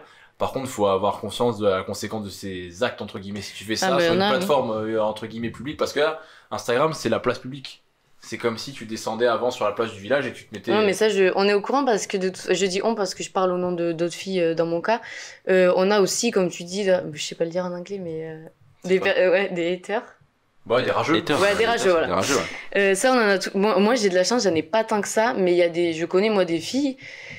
Je sais pas comment ils font, mais c'est des groupes de personnes, donc des groupes de rageux, qui d'un coup s'en prennent à toi. Et de toute façon, en gros, tu l'as bien cherché parce que t'as mis des photos de toi à moitié à poil, en gros. Donc déjà, quand on met des photos comme ça, on sait qu'on va on va les attirer, ces personnes-là. Donc c'est pas que pour notre ego, que pour percer. Tu vois ce que je veux dire? On prend aussi un risque en faisant ça. Moi, j'ai des copines à moi qui ont déjà fait des grosses dépressions parce que pendant plusieurs semaines, tous les matins, toute la journée, elles avaient des messages donc de rageux, des dizaines, des centaines de messages de rageux. Donc ça leur a complètement pourri la vie. Ça a été huissier, ça a été avocat, etc. Donc c'est pas juste du positif que de mettre des photos comme ça, c'est aussi s'attirer, comme tu dis, on est mis sur la place publique. Donc soit sur la place publique autour de nous, il y a que des gens bienveillants, soit il y a des personnes qui sont pas du tout d'accord avec ce qu'on fait. Par contre, on te donne de l'intention. En fait, moi, ma crainte personnelle, c'est juste que ça devienne un modèle et que même une fille, nana, qui veut par exemple avoir de l'attention, elle se dit pour qu'on me regarde, je suis obligé de montrer mon corps. Et ça peut, on l'a vu, tu regarderas la conférence, il faut une compile des nanas sur TikTok, mais les nanas elles ont 14, 15, 16 ans, elles sont déjà en train de faire des trucs comme ça et de se montrer. Je sais pas si j'ai envie de ça comme modèle pour la société. Je sais pas, moi je pense, désolé, je t'ai coupé. Non, vas-y. Je pense à Léna quand tu me dis ça, tu vois, Léna sur TikTok, elle a je sais pas combien de millions maintenant. Elle a jamais fait de trucs dévêtus ou quoi, tu vois. Léna elle est juste drôle en fait. Et elle a réussi à percer grâce à ça. Donc j'ose espérer que les jeunes filles... Oui, mais j'espère que les jeunes filles, du coup, qui veulent percer, ne se sentent pas obligées de faire ça, ont quelque chose d'autre dans leur personnalité qui fait qu'elles peuvent. Alors, je vais te parler en tant que mec. Léna, c'est ce qui fait que je sais pas ce qui fait qu'elle marche parce que je connais pas son public. Par contre, c'est déjà pas mal. On la voit déjà pas mal. Je dis pas que. Non, mais c'est même pas ça. C'est juste. Elle joue vachement sur l'esthétique et sur sa beauté en fait. En soi, elle est jolie. C'est normal de toute façon. Elle se mettra. Enfin, je l'ai jamais vue moi, je crois. Ouais, voilà, jamais. Elle est pas dévêtue quoi. Après, si brassière de leggings pour toi c'est dévêtu. En fait, non, mais c'est pas ça. C'est qu'en fait, le principe de ces trucs-là, c'est que je te prends un millimètre tous les jours. Si je te prends un millimètre tous les jours, à la fin, c'est quoi? Et en fait, là, ce qu'on voit, c'est que par exemple, Instagram, c'est en train de dériver. Il y a plein de mecs qui vont chercher des nanas pour les payer. Et ça part en porno, etc. Et c'est des nanas qui, à la base, font juste ça pour mettre des Ouais, j'en ai déjà eu plein des propositions, mais. C'est la dérive, en fait. C'est toujours. Ouais, mais si ça c'est tolérable, vas-y, je prends juste ça un peu plus. Ouais, vas-y, allez, c'est juste brassière. Ok, après, ouais, mais attends, c'est brassière, mais juste ça. Et après, voilà, on va me prendre pour un putain de réac. Moi, c'est juste qu'en fait, je pense au modèle on va donner aux gens plus tard. Pareil, tu parlais des mecs. Dis quand t'es un mec, je sais pas te montrer. Non, les mecs, ce qu'ils font, c'est qu'ils se font passer pour les trous du cul. C'est l'autre technique, en fait. Pas forcément. Oui. En fait, moi, il y a plusieurs manières de le faire. Mais je te parle de ce qui ce qui marche. Franchement, je trouve que pour les femmes, c'est plus limité, justement, sur ce truc-là. Sur les femmes, faut quand même, le physique joue quand même beaucoup plus que chez un homme pour faire un truc. Ce que je veux dire, c'est que le bad buzz et le fait d'être trendy et le fait de se faire passer pour un trou du cul, ça marche super bien. David Vendetta, non, c'était Vendetta, comment il s'appelait David Vendetta, le mec qui était connu avant ça. Mais ça marchait super bien il y a 5-10 ans. Non, justement. Logan Paul, c'était il y a 5 ans. Justement, c'est des mecs qui étaient les premiers là-dessus, maintenant tout le monde fait ça. Faire un peu le bad buzz comme ça, c'est un truc hyper commun. Ça marche pas des masses. Hein. Ça marche pas des masses, il y en a qui font. Ça marche plus autant qu'il y a 5 ans pour moi. Ce que je veux dire, c'est que on est quand même sur des modèles où en gros, oui, le mec, ok, il est connu, ok, il a créé sa plateforme. Et après, ça dépend ce que tu veux dire par marché aussi. Est-ce que marché, c'est faire des vues ou. Oui, non, voilà. Marché, c'est pas faire des vues. Non, faire des vues que tu convertis après pour faire de l'argent. Voilà, marché, c'est faire de l'argent. Oui, oui. Non, est-ce que les mecs qui aujourd'hui commencent à faire des pranks et comme ça font de l'argent? Je suis pas sûr qu'il y en ait beaucoup. Hein. Oui, mais par contre, ce que je veux dire, c'est que il y a des. On part vraiment en débat d'idées, mais. Un gosse de 16 ans aujourd'hui, il regarde ce qu'il y a autour de lui, les modèles qu'il y a. Et si les modèles qu'il y a, par exemple, quand c'est une fille, c'est que des nanas qui montent leur corps pour marcher dans la vie, que ce soit au niveau professionnel, en fait, en gros, qu'on voit surtout ce biais-là, elles vont le refaire. Ouais, mais après, est-ce que toi, pour trouver des modèles quand t'étais jeune, ce que tu faisais, c'était instinctivement de regarder Instagram ou Facebook? Parce que personnellement, c'était pas ça. Personnellement, je regardais des films, je regardais plein de trucs en fait. Et même des films qui sont pas des trucs réels, tu vois, c'est des films, ça t'inspire aussi. En fait, t'as pas besoin d'aller sur Instagram et de voir des. Est-ce que tu crois qu'ils regardent des films de gosses aujourd'hui? J'ai vu une pub pour un téléphone pour des gens de 8 ans hier. Ils ont fait un téléphone où tu peux faire des selfies, faire des trucs et faire des posts avec un mini téléphone. Ouais, enfin après, je pense que Netflix ça a jamais aussi bien marché qu'aujourd'hui. Donc je pense que les gosses ils en regardent des films et des séries, ils en regardent peut-être même plus que nous. Moi, tu m'affoles un peu parce que j'ai pas l'impression que. Enfin, je sais que c'est des vêtus. Après, si short brassière c'est des vêtus, alors oui, c'est des vêtus. Ça, c'est clair et net. Mais pour moi, je suis pas choquée. Pour le coup, sur ton truc, j'ai jamais eu de truc très dévêtu, perso. Pour les gens que je suis, après mon explorer, du coup, c'est des chiens et des filles qui font des squats, mais ça me choque pas. Moi, je vais pas m'inspirer de filles qui ont juste ça à montrer. On est vachement influencé par les gens avec qui on vit, mais quand on est jeune on est influencé par notre entourage, et avant il n'y avait pas les réseaux sociaux, donc on peut pas se comparer en fait. Là on vit dans une nouvelle époque où là il y a des gosses de 11 ans, ils ont Instagram. Personnellement, moi Facebook j'avais 16 ans. Personnellement, quand j'ai créé mon Facebook j'avais 9 ans. Et voilà. Donc ça marche pas. Ouais, mais du coup c'est pour ça qu'on est pas d'accord sur ce point-là, je pense. Ouais, mais du coup Facebook c'était pas du tout ce que c'est aujourd'hui. C'est pas du tout la même chose. Non, je jouais à Farmville à 9 ans. Ouais, voilà, tu jouais à Farmville. C'était bien Farmville. Mais du coup, tu regardais pas les photos, quoi. Tu regardais pas les photos. Donc pour moi, c'est juste qu'il Oui, non, mais après, moi je pense que tu surestimes l'impact que ça a. Ouais, un peu, je pense. Possible, mais est-ce que la fin justifie les moyens? Pour moi, oui, mais il faut que ça corresponde à ta vision. Mais donc la fin justifie les moyens, même si ça correspond à ta vision. Même si c'est immoral, ça correspond. Si ça correspond à ta vision, oui. Et même si c'est immoral, du moment que ta vision elle est bonne, oui. Pour moi, tu peux le dire, ok. Pour moi, oui. Non, mais moi, oui. mais pour le coup, par exemple, pour continuer sur le sujet dont tu parlais, ma petite sœur, elle a 17 ans. Donc ma petite sœur c'est pile dans la génération dont tu parles. On va pas faire du factoid, ça sert à rien. Oui, mais en fait tu vois, mais tu t'avances des trucs sans preuve non plus, sans argument. C'est pas des vrais arguments. C'est juste en gros toi t'es dans le fitness, donc en plus t'es beaucoup plus propice à tomber sur beaucoup de trucs comme ça que la plupart des gens. La plupart des gens en fait, ceux qui vont tomber sur les fit girls, c'est ceux qui s'intéressent aux fit girls. Il y a plein de gens qui s'intéressent pas. Je parle même de TikTok. Oui, mais c'est les fit girls principalement qui font des trucs à poil. Et TikTok, je pense pas que ce soit très répandu pour l'instant. Bah, c'est pareil, c'est un truc que tu me dis, t'as pas de stats, tu dis ça comme ça. Je pense pas que ce soit très répandu en France, en tout cas. Donc, du coup, je sais plus ce que tu disais, excuse-moi, je t'ai coupé. Je pense pas que ce soit très répandu en France pour l'instant. Enfin, perso, moi, c'est ce que je vois. En fait, tu te bases sur ce que tu vois dans ton entourage à toi. Et vu que t'es dans le milieu du fitness, c'est comme je disais, t'es beaucoup plus propice à voir beaucoup de trucs comme ça. Ah, mais c'est sûr, mais est-ce que objectivement, le nombre de filles que tu vas sur Insta, le nombre de filles qui commencent à se montrer plus dévêtues qu'avant, est-ce que ça augmente ou pas? Est-ce que tu penses que ça va dans l'autre sens? Dans le domaine du fitness, surtout. Je pense pas que ce soit que dans le... Après, le fitness, c'est quoi? La musculation, c'est quoi? C'est l'art du corps. Donc, les gens qui font que du body, qui font les compétitions de body, c'est pour muscler leur corps, c'est pour avoir un corps exactement comme ils veulent, sculpter cette partie. Donc, forcément, après, ça en vient à quoi? Aux compétitions, oui, on a un string sous-vêtement sur... C'est le body, c'est le cœur même du body, du fitness, c'est le corps. Par exemple, Lina Vivas, elle fait pas de body, on voit beaucoup son corps sur ses publis. Mais moi, je trouve pas. Comment voir son corps? Pour toi, un pantalon moulant, c'est voir son corps? Bah, c'est beaucoup plus osé qu'il y a quelques années. C'est pas parce que... Oui, mais ça change. Oui, mais... C'est sûr qu'on n'est pas habillé comme avant, mais oui, bon. mais du coup, on va continuer encore comme ça ou ça? Ah, ben non, en fait, j'espère que ça va s'arrêter. Parce que pour toi, là, c'est assez. Oui, c'est assez. Mais qui dit que ça va pas continuer? C'est ça que je veux dire. Je sais pas comment on peut faire moins que les filles crossfiteuses en short brassière, on voit le cul, je vois pas. Donc est-ce que en fait, justement, Mehdi l'a dit, pour lui la fin justifie les moyens, donc même si on détruit la société avec des trucs immoraux, c'est pas grave tant que ça fait de l'argent. Après, parce que c'est le capitalisme. Non, ça va s'arrêter. Je pense pas que tu détruises la société. Bah tu crées. En fait, tu peux pas détruire la société seule. Non, tu peux pas détruire la société seule, mais tu crées ce qu'on fait dans le capitalisme, les choix qu'on fait, ça a forcément une influence sur la consommation de nos jeunes, etc. Je veux dire, c'est normal en fait, tu vois. On peut pas juste dire ça fait de l'argent et ça fera 3 fois rien. C'est des questions pour moi qu'il faut se poser en fait. Et je dis là, on est parti super loin. Super loin. C'est Robin, il est pas d'accord parce que je suis pas d'accord avec lui. Non, mais ce que je veux dire, c'est qu'en fait, tu peux pas balayer ça d'un revers de main, dire il va rien se passer. C'est trop facile. C'est pas ce qu'on dit, mais tu peux pas non plus dire d'un revers de main, il va tout se passer. Ouais, voilà, déjà. En fait, c'est super péjoratif sur les réseaux sociaux. Le truc, c'est que tu prends un côté, donc ton côté, tu vois, c'est bien, on peut dire qu'il va peut-être se passer ça. Par contre, l'autre côté, on peut pas dire l'inverse. Tu vois ce que je veux dire? C'est pas possible. Ouais, parce que ce qui se passe ces temps-ci, c'est qu'on montre plus les corps, c'est pas dans l'autre sens. Ouais, par exemple, quand on montre plus les corps des filles rondes, ça n'a aidé combien de filles rondes après s'assumer?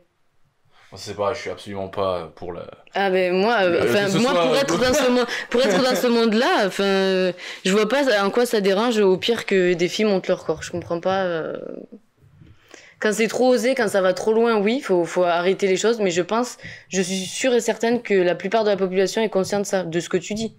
La plupart des gens sont conscients de ça. Bah écoute, regarde, tape compile TikTok. Je vous invite à le faire. Vous faites au hasard sur YouTube compile TikTok, et vous regardez les nanas, elles ont entre 14 et 16 ans, et elles sont toutes à Walp. Mais TikTok, non mais c'est pareil, en fait c'est une très petite minorité de la population. C'est comme si tu... mais c'est les jeunes d'aujourd'hui, tu parles. Oui, non, mais même, c'est comme si tu prenais YouTube et que tu disais, regardez comment les youtubeurs ils sont, voilà, ils ont entre 17 et 19 ans. Non, parce qu'en fait, les youtubeurs, il y a une personne sur 100 000 qui se lance sur YouTube en fait. Oui, ce que je veux te dire, c'est que non mais TikTok c'est un réseau social, et je parle là, tu parles d'un youtubeur, c'est différent d'un Instagram. Tout le monde a Instagram, tout le monde n'a pas un YouTube. Tout le monde n'a pas un TikTok. Non mais beaucoup de gens ont un Facebook ou un Insta. Là tu me parles justement YouTube, pour moi ça marche pas parce que YouTube, oui forcément YouTube c'est un peu plus engageant. Tout le monde a un Insta, tout le monde va avoir un TikTok bientôt. Donc est-ce que... Ça tu sais pas, c'est une prévision. C'est une prévision mais c'est en tout cas le réseau social qui boom ces temps-ci. Donc est-ce que en gros, comment dire, est-ce qu'on est content avec comment les choses vont, ou est-ce que vous pouvez ne pas être d'accord? Moi j'aime pas ça. Vous pouvez me dire que vous aimez, ça vous dérange pas, ça c'est autre chose. Par contre, moi je suis net. Quand on engage dans des trucs comme ça va forcément avoir des conséquences, bonnes ou mauvaises, hein, mais ça va en avoir. C'est-à-dire que le fait d'utiliser certains arguments de vente, de faire fonctionner le marché d'une telle ou telle manière, par exemple avec l'apport de food, etc., ça va forcément avoir une influence sur la société. Après, je suis pas un expert, je donne juste mon avis là-dessus. Moi, je suis neutre. Moi, si ça leur fait plaisir de faire ça, mais ça me choque pas. Des vêtus short brassière, ça me choque pas que des filles s'entraînent comme ça. Les garçons, ils s'entraînent torse nu depuis des années. Moi, je m'entraîne pas torse nu. Je parle pas de le faire, encore une fois, je parle pas de le faire, tu vois, je parle de le montrer à tout le monde sur les réseaux. Ouais, c'est différent pour moi. Je parle pas de le faire, je suis très content que les gens à la salle, ils puissent se mettre, dans notre salle, ils puissent se mettre torse nu, les filles en brassière. On s'en fout parce qu'on est dans notre communauté. Bah alors, t'as pas la même vision des réseaux sociaux que moi. Parce que pour moi, les réseaux sociaux, c'est comme la vie. C'est comme la vraie vie. Quand je me balade dans la rue, tout le monde me voit. Sur les réseaux sociaux, tout le monde me voit. Oui, mais tout le monde... Non, il y a pas 20 millions, il y a pas 30 millions de personnes qui te voient au même moment. C'est différent, oui, c'est très différent. Mais franchement, si je marche dans Paris pendant 1 heure... Oui, mais... Là, les gens, ils sont focus sur toi, c'est un écran, tu vois, tout est orienté autour de ta personne, c'est très différent. Pour moi, c'est bon, bref, de toute façon, c'est un... Si, moi, au niveau moral, ça me dérange. Je suis d'accord, c'est différent. Après, moi, pour le coup, je suis assez neutre. Tant que ça va pas trop loin, je suis assez neutre là-dessus. Ouais, mais ça veut dire quoi de pas aller trop loin? Bah, tant qu'il y a pas des photos complètement à poil, tu vois, avec la chatte apparente et tout ça sur Instagram. Bah là, après, ça devient du porno, là. Mais... Du coup, si c'est ça la limite, oui, bah j'espère qu'on l'atteindra jamais parce que sinon ça peut dire qu'on est sur la censure est là pour ça. C'est interdit de toute façon sur Instagram. Donc sur YouTube aussi, sur Facebook aussi. Ils vont peut-être me censurer d'ailleurs. Ah non, ça va, je me l'utilise pas donc ils censureront pas. Du coup, on va revenir sur notre sujet. Je me suis un peu enflammé, mais c'est bien. Je pense que soit plein de gens vont pas être d'accord avec moi, soit l'inverse. Donc ça va être intéressant. Je vais peut-être me faire tailler par les haters, les fans. Peut-être que moi je me ferai tailler. On sait pas. Mais en tout cas, pour conclure ce que je dis, pour moi, la fin ne justifie pas les moyens. C'est pas parce qu'on veut vendre qu'on doit faire de l'argent, qu'on doit être prêt à tout, même si c'est aligné avec ta vision. Si ta vision c'est d'entuber les gens, ça marche pas en fait. Pour moi, ça suffit pas en fait. Oui, après là, tu pars dans des trucs un peu différents parce qu'entuber les gens et mettre des photos en maillot de bain, c'est pas pareil. Oui, mais par exemple, ouais, ça allait loin. Quand je dis entuber les gens, c'est faire des trucs par exemple qui tirent pas vers le haut. On n'est pas en train de pousser les gens vers le haut quand tu vois un mec qui marche et qui fait que des pranks en se foutant de la gueule des gens. Tu nous as parlé de Logan Paul. Tu regardes beaucoup Logan Paul. Logan Paul, c'est du divertissement pur. Ah bah oui. Ça n'élève pas non plus. C'est pareil pour ça. Bah oui, justement, moi je trouve que c'est ce qu'il fait. Je suis impressionné parce que il s'est fait connaître, mais c'est médiocre ce qu'il fait. C'est-à-dire que c'est pas du contenu de qualité, c'est pas un truc qui va faire que ton enfant, ça va être une meilleure personne. C'est du divertissement de qualité. Le divertissement n'est pas fait forcément pour faire de toi une meilleure personne. Non, le divertissement n'est pas fait de toi pour faire une meilleure personne, mais tu vois, tu parlais des films qui t'ont influencé en bien, ça peut aussi faire. Oui, mais le film, c'est pas que du divertissement. Non, pas que du divertissement, les films. Ce que je veux dire, c'est c'est pas parce que ça, enfin comment dire. On peut aussi faire les choses dans ce sens-là. En fait, surtout que d'habitude, ce débat-là, on a plutôt le sens inverse. C'est moi qui suis contre le divertissement parce que ça élève pas, et toi qui dis ouais, mais le divertissement, il en faut aussi. Et là, pour moi, pour le coup, c'est l'inverse. Je trouve que le divertissement, il en faut aussi, en fait. Bon, du coup, on va essayer de revenir à Camille, la pauvre. On n'avait pas prévu ça. Non, mais du coup, revenir à mes fameuses questions. En fait, on avait presque tout fait. Hein. Donc pour toi, si t'exposes moins ton corps, tu penses qu'il ça va avoir moins de succès. Et du coup, tu préfères continuer pour l'instant à utiliser ce levier-là parce que pour toi, c'est un levier qui marche. C'est pas un levier pour moi. C'est que c'est nécessaire. Je suis dans le fitness, donc le fitness c'est quoi? C'est le corps de toute façon. Le body c'est quoi? C'est l'art du corps, de construire son corps, c'est ça. Donc je suis dans le fitness, donc oui, je montre ça. J'ai été grosse, j'ai été maigre, je peux servir à ces deux types de personnes pour montrer qu'on peut s'en sortir, on peut y arriver. Et pour ça, je montre mon corps. Après, je m'expose aussi aux critiques style tu ressembles à un bonhomme, tu ressembles à un mec. Tant pis, ça, je les mets de côté et je préfère regarder les critiques positives. Mais tu me parlais du fitness là, mais tout avant, t'as dit que tu voulais promouvoir l'haltéro et le crossfit. Est-ce que du coup, on reste dans la même catégorie? Oui, je veux le mettre en avant, l'haltéro et le crossfit, je veux que les gens s'y mettent. Mais je sais que j'ai la plupart de ma population qui vient du body, donc je continue aussi à faire des publications pour le body. Après, je mets beaucoup moins en avant mon corps qu'avant, parce que du coup, je suis beaucoup plus axée performance maintenant, je découvre le sport d'une autre façon. Mais ça me tient à cœur de continuer quand même à montrer à quoi je ressemble, parce que je veux quand même que les gens voient qu'en faisant de l'haltéro, non, on ne devient pas gros. On ne devient pas dégueulasse, on ne devient pas difforme, ni en faisant du crossfit. Et ça, il faut que les gens le voient de leurs yeux. Parce que moi, combien de filles tu demanderas dans la rue, tu veux faire du crossfit? Non, je veux pas ressembler à un bonhomme. Mais après, pour le truc que tu disais, en gros, oui, mais tu te considères plus comme fitness, mais tu fais encore fitness. Mais le truc, c'est qu'en fait, là, c'est une question pour Robin plutôt. Tu penses que c'est quoi le plus facile? C'est mettre quelqu'un qui fait du fitness à l'haltéro ou au crossfit, ou mettre quelqu'un qui fait rien à l'haltéro ou au crossfit? Qui fait rien. Moi je pense que c'est quelqu'un qui fait du fitness, c'est plus facile de le convertir. C'est un sport assez proche quand même. C'est des sports, ça reste des sports avec des barres, ça reste des sports avec. C'est plus facile. C'est un sport tout court. Les gens qui font rien, ils ont peur de l'haltéro et du crossfit. Donc c'est plus facile de mettre quelqu'un qui fait du fitness à l'haltéro et crossfit. Ah oui. Ah mais on parle pas. C'est pour ça qu'en fait, pour moi, son côté fitness, elle doit le garder pour ça. Parce que si elle fait que de l'haltéro à 100%, ils seront désintéressés ceux qui Je vois viennent pas du en quoi body. c'est une question pour moi parce que. Mais si, parce que tu disais en gros, parce que Tu peux faire du fitness sans. Je suis convaincu que tu peux faire des posts très fitness sans montrer ton corps partout. Donc pour moi, fitness, c'est pas égal montrer son corps. Oui, mais là, bah, après. Parce que c'était ça que t'as voulu dire par le Non, c'est pas ça, c'est pas ça, c'est qu'il y a des mythes. En gros, il disait qu'il mettait encore des contenus pour le fitness, et tu disais qu'il est plus en fitness. Oui, mais pour moi, il faut encore qu'il. Oui, non, parce que. Et après, c'est aussi, c'est l'offre et la demande, en fait. Même les trucs un peu dénudés, c'est l'offre et la demande. La demande, c'est ça. Tu vas pas mettre, tu vas pas mettre un truc en col roulé, parce que sinon, c'est simple, en fait, ça marche pas. C'est de la logique. Enfin, c'est pour moi. Ça veut dire que pour toi, il y a qu'une offre, enfin, il y a qu'une demande, c'est ça. Non, mais la plus grosse demande à l'heure actuelle, c'est ça. C'est du cul. Ah. Bah donc dis-le, c'est du Non, cul. c'est pas du cul, mais du sexy. Oui, bah Je- voilà. Donc voilà, dis-le. Je rigole. Bah, je l'ai dit. Hein. Non mais non, moi je pense que je suis d'accord avec toi. Si tu viens par exemple Thibaut InShape, je suis persuadé qu'il y a plein de gens qui ont démarré avec Thibaut InShape, qui fait du bro science, etc. dans la muscu, etc. Qui a vulgarisé au possible la musculation. Mais c'est très bien en fait parce que ces gens-là après, comme ils se mettent au sport, ils apprennent un peu sur le sport et peut-être qu'ils rencontrent d'autres youtubeurs, d'autres, ils se renseignent et en fait ça se trouve les mecs 5 ans après ils font de l'haltéro. C'est pas dit qu'en fait, moi regarde nous. Louis, il a démarré, il a fait du rugby, après, enfin, pour nous parler de nos associés, après, ils ont fait de la muscu, après, de la force athlétique, après, de l'haltéro, et puis maintenant, Marin du crossfit. Donc, comme quoi, en fait, c'est possible, en fait, tu vois, il y a tout ce transfert-là. Ça, je suis, créer une plateforme, ça aide, hein. Par exemple, on va reparler de Logan Paul. Logan Paul, il a créé sa plateforme à faire des pranks, à filmer un mec pendu. Il a filmé un mec pendu. Ça a fait un énorme buzz. Créer une communauté, ça aide. Il a créé une communauté avec des trucs pour lesquels il s'est fait tracher parce que, par exemple, il a filmé un mec qui s'était pendu. Ah, maintenant, aujourd'hui, il fait des combats de boxe. Il a un podcast, il tourne dans des films. Donc oui, si c'est pour marcher, oui. Je parle juste, en fait, moi je parlais juste de morale tout à l'heure. Est-ce qu'en fait, du coup, la fin justifie les moyens et il y en a qui m'ont dit oui. Pour moi, ça justifie pas tout. Il y a certaines limites. Le succès, ça doit pas être le premier truc qu'on doit tout le temps regarder. Il y a des limites, mais chacun est libre de les fixer pour lui-même. Après, je suis pas d'accord avec toi pour l'offre et la demande parce que moi, les demandes que j'ai sur mon compte, c'est des demandes de contenu. Les gens, ils demandent qu'à apprendre. Oui. Parce que avoir des photos de cul, de fesses, de seins, ça apporterait après. Après, ça, c'est la demande des gens qui te suivent déjà. Pour ma communauté, en tout cas. Parce que là, je trouve qu'on fait un gros truc sur les photos en maillot de bain et tout, mais je trouve pas que c'est ça qui représente les réseaux sociaux. Non, mais clairement, après, pour ce que tu dis, je suis d'accord, mais par contre, c'est les gens qui te suivent déjà.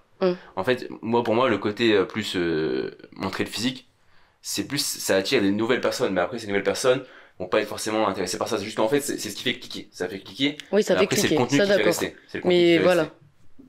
Pour moi, c'est ça. Après, de toute façon, on a dit qu'on le ferait. On va mettre une photo de toi. C'est une des photos que t'as postées. Où t'es en mode dans une piscine. Et je suis sûr qu'il y a énormément de gens qui seront en train d'écouter à ce moment-là, qui auront cliqué parce que cette image-là les aura attirés. Donc je suis pas, le système, je le connais. Je sais utiliser aussi. C'est juste, en fait, c'est quelle limite, en fait, que je posais tout à l'heure. Mais bref. Après, les vues sur YouTube, c'est le titre et la miniature. Bon, il y a d'autres trucs, mais les statistiques, ça vient après. Pour faire cliquer, c'est ça, déjà. Mais par contre, je suis d'accord avec le fait que toi, Camille, ce qui fait ta force, c'est que tu viens du fitness et que tu passes à l'haltéro et qu'il faut que tu gardes cette dualité dans ton profil et que tu arrives à faire le lien entre les deux.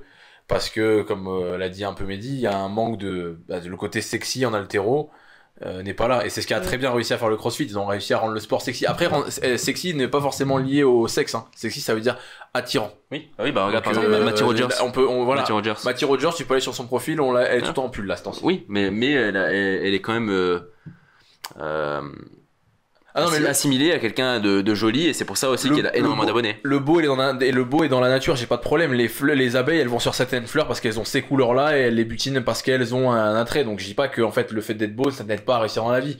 Je parle juste d'utiliser cet unique levier. Après, quand c'est ton seul levier, en fait, c'est ça qui me dérange. C'est quand c'est le seul truc que t'as à proposer, c'est ça, et que c'est ça qui te fait marcher. C'est là où ça me pose problème. Après, par contre, je sais pas, Noko, par exemple, il regarde pas si la chaîne est belle. Hein.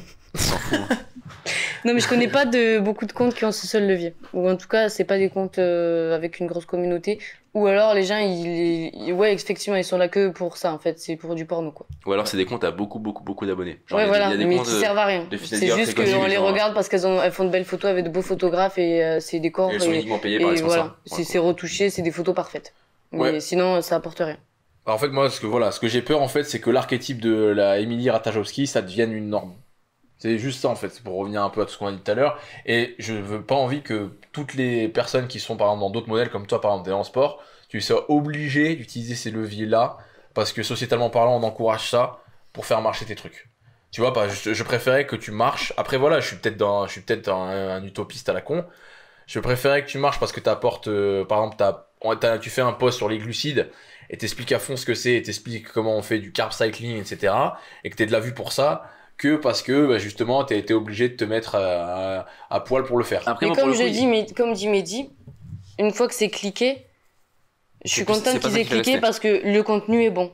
Moi, c'est ce qui m'intéresse. Est-ce que tu penses que les gens y restent du coup sur ça? Ouais.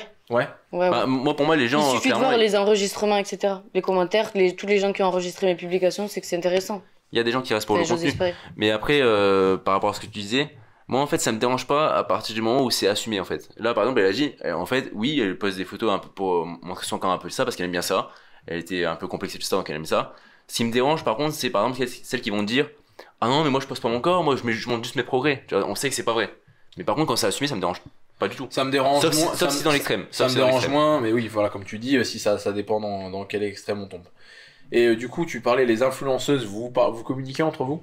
Ouais. Beaucoup parce que comme je te disais, on pense que c'est un gros monde mais c'est un petit monde. C'est vrai que d'extérieur comme ça on a l'impression. C'est un petit monde, en plus c'est marrant parce qu'il y a plein d'histoires et puis. Après c'est un petit monde en France peut-être. C'est Secret Story. Oui, Secret Story, en France. Ouais c'est Secret Story. Ah ouais, si on voulait faire un livre ça serait. Non. Surtout dans le fitness. Après l'haltéro CrossFit c'est pas du tout la même mentalité, la même ambiance sur les réseaux sociaux, mais fitness c'est. D'ailleurs il y a plein d'influenceurs aux États-Unis qui se mettent à faire de la télé-réalité parce qu'en fait c'est dans le même. Ça peut tomber dans le même milieu. Quoi. Ça dépend de l'influenceur. Il y en a qui aiment ça, il y en a, moi par exemple, j'aime pas ça.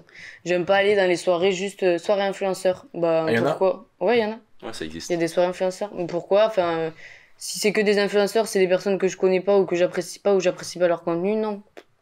Ils font des after-work, les influenceurs, je suis choqué. Bah, comme quoi, après, c'est du travail. Hein. Tu sais, dans beaucoup de sociétés, les gens ils se retrouvent le jeudi à aller boire des bières, à faire des after-work pour faire des. Allier l'utile à l'agréable. Après, il y a différents types d'influenceurs aussi. Et il y en a qui, pour le coup, je pense qu'il y en a qui travaillent. Il y en a qui travaillent beaucoup, je pense. D'autres qui travaillent moins. Par exemple, ceux qui postent juste des photos et qui ont des sponsors et qui sont payés pour ça. Non, mais après, il y a beaucoup d'influenceurs qui après font des coachings, font des. Qui ont une vie quoi. Sur des trucs, en gros, font du travail. Et après, le truc pour les after-work, je comprends aussi même mieux ça peut-être pour quelqu'un qui travaille sur internet que pour quelqu'un qui travaille dans un bureau avec d'autres personnes. Parce qu'en fait, pour le coup, quand tu travailles sur internet, t'es tout seul. Donc, il te faut du contact humain aussi. Alors que les after-work après une entreprise, t'as déjà du contact humain dans ta journée. Ça dépend parce que quand t'es dans ton secteur, dans ton. Je sais pas comment ça se passe, j'ai jamais travaillé dans un bureau comme ça. T'es avec 10 personnes et là, en fait, si dans une société où t'es avec 250 personnes. Là, tu vas rencontrer des gens d'autres départements, etc. Oui, donc tu rencontres des personnes en plus, mais c'était plus pour montrer la différence. En gros, il y en a un qui travaille seul. Donc, Ah oui, non, de toute façon, moi je trouve ça intéressant. Après, il faut avoir envie de faire ça, les groupes de réseau, etc. Il faut avoir envie de le faire. Quoi. Après, on se retrouve entre influenceurs, personnalité, mentalité, on se retrouve. Il y a certains... Moi, je pense à Victoire, là. Je sais que Victoire, elle a 100 cas et quelques, mais ça fait des années qu'elle est là. Et il y en a, ils ont un an, ils ont 100 cas. Mais pourquoi? Parce que Victoire, elle est comme moi, elle veut du vrai contenu et une vraie communauté. Donc elle a mis longtemps à monter, mais elle est montée pour de vrai, entre guillemets. Donc des personnes comme ça, il n'y a pas de souci, ça devient mes amis, je les vois. Je suis d'accord. Mais les soirées juste pour se faire, en gros, c'est toujours pareil. Hein. Je te mets en story, tu me mets en story, on fait une soirée entre influenceurs juste pour se faire mousser entre nous, non. Elle me met en story, moi, j'ai rien demandé. Ouais. J'ai un compte vide aussi sur Instagram. Mais c'est exactement le modèle américain. Moi, on parle de Logan Paul encore parce que je regarde beaucoup ce qu'il fait. C'est exactement ça. En fait, il fait des podcasts, etc. Et t'as l'impression qu'ils sont tous au même endroit, les influenceurs. Ils sont tous à Los Angeles et on dirait qu'ils vivent tous à 2 pâtés de maison les uns des autres. Et en fait, il y en a qui sont youtubeurs fitness, il y en a qui sont. Mais après, il y en a aussi qui font partie des mêmes agences. Oui. Qui ont les mêmes agents. Et ça rapproche parce que des fois, ils ont des rendez-vous tous en même temps. Ils ont tous les mêmes contrats, donc ils parlent entre eux et voilà. Ça devient... Oui, un peu comme. Mais tu sais que ce que tu dis, c'est pareil ici. Hein. Cyprien, Norman, tout ça, ils habitent tous dans le même immeuble aussi. C'est plus facile pour faire les vidéos. Pour descendre, en plus, ils font des trucs ensemble des fois. Donc, Et du coup, tu parlais de YouTube. Donc pour toi, c'est ton futur YouTube sur les réseaux. Mais ça fait longtemps qu'on me dit mets-toi-y, parce qu'en fait, à partir du moment où tu as du vrai contenu à partager aux gens, c'est YouTube. C'est la plateforme où il faut aller. En plus, c'est du contenu que tu peux mettre des vidéos plus longues, tu peux mettre plus de contenu, c'est plus intéressant. Les gens ont plus le temps de s'attacher à toi en fait. Et puis les gens sont, bon, je vais pas dire plus intéressants, mais c'est qu'ils sont vraiment intéressés en tout cas parce que par le contenu que tu proposes et pas juste les photos. Ah oui, c'est sûr que après on va pouvoir me trouver des contre-exemples, mais tu peux plus facilement faire du contenu de qualité sur YouTube et les gens qui vont rester, ça sera vraiment parce qu'ils sont intéressés Pour le par ce que tu contenu, racontes. ouais. Si tu restes pas 25 minutes sur une vidéo, même si la nana est très jolie, Ouais. tu vas pas rester à la regarder pendant 25 minutes. Il y a un moment, voilà, si ça t'intéresse pas ce qu'elle raconte sur le carb cycling, sur comment on améliore son arraché, tu vas quitter quoi. Et donc du coup, tu veux démarrer ça quand? J'étais censée faire ma première vidéo cet après-midi, j'ai pas eu le temps, donc demain je fais ma première vidéo de présentation, histoire que la première vidéo ça soit ma présentation, moi, ma vie, comment j'en suis arrivée là. Tu devais pas faire une FAQ? Si, mais T'as qu'à faire ça comme première vidéo. ouais. Moi je pense que t'as démarré avec ça, t'as dit que t'aimais créer du contenu, je pense que YouTube c'est super bien pour s'exprimer, même d'un point de vue perso. Si t'as des choses à... Tu vois, bah après tu fais déjà ça avec ton Instagram, mais je trouve que t'as encore moins de limitations si t'as envie de parler d'un sujet pendant 2 heures et te devant une caméra. Mais je suis limitée, ouais. Après, je suis limitée sur Insta parce qu'on est limité en texte, donc je suis obligée de faire des raccourcis. Et ouais. J'ai jamais été au bout T'es du obligé de texte faire sur des Instagram. raccourcis, de me prendre des mots faciles, simples pour accrocher, pour que ça soit clair, et comme ça sur YouTube je pourrais vraiment parler de tout ce que je veux. Ouais. Après, YouTube, ça a ses désavantages aussi. Par exemple, tu devrais apprendre des nouvelles compétences pour faire des belles vidéos. Oui, T'as besoin de oui, au début ça va être montage marrant, vidéo, ouais. ça. Ça va être... C'est sûr. Ou faire comme avec l'agence, c'est-à-dire sous-traiter. Oui, mais après, sous-traiter quand tu gagnes pas d'argent, c'est Ah Je oui, vais oui. sous-traiter avec c'est Mehdi. compliqué. 200 € le montage. Moi j'ai fait un peu 500. le tour de tout ce qui m'intéressait, j'ai fait mon coup politique. Je pense. Ouais, Robin, il était en débat politique. Il était. C'était le sociétal. côté de ERTV et moi j'étais le côté. Ouais. Moi je sais pas. Me caricature pas en RTV comme ça. Je sais pas. Quand même pas que c'est pas que ça me dérange, mais non, c'est Moi, je juste sais pas. qu'on a une opinion contraire, c'est tout. Ouais, on a deux opinions différentes. Je pense que c'est aussi la différence d'âge. Ouais, je sais pas. Parce que je suis la génération d'après, du coup. Mais bah, voilà, c'était tout. Est-ce que t'as un truc à rajouter, Camille? Ah, sinon, j'avais une autre question. Ouais. C'est quoi ton projet long terme, si tu le connais déjà?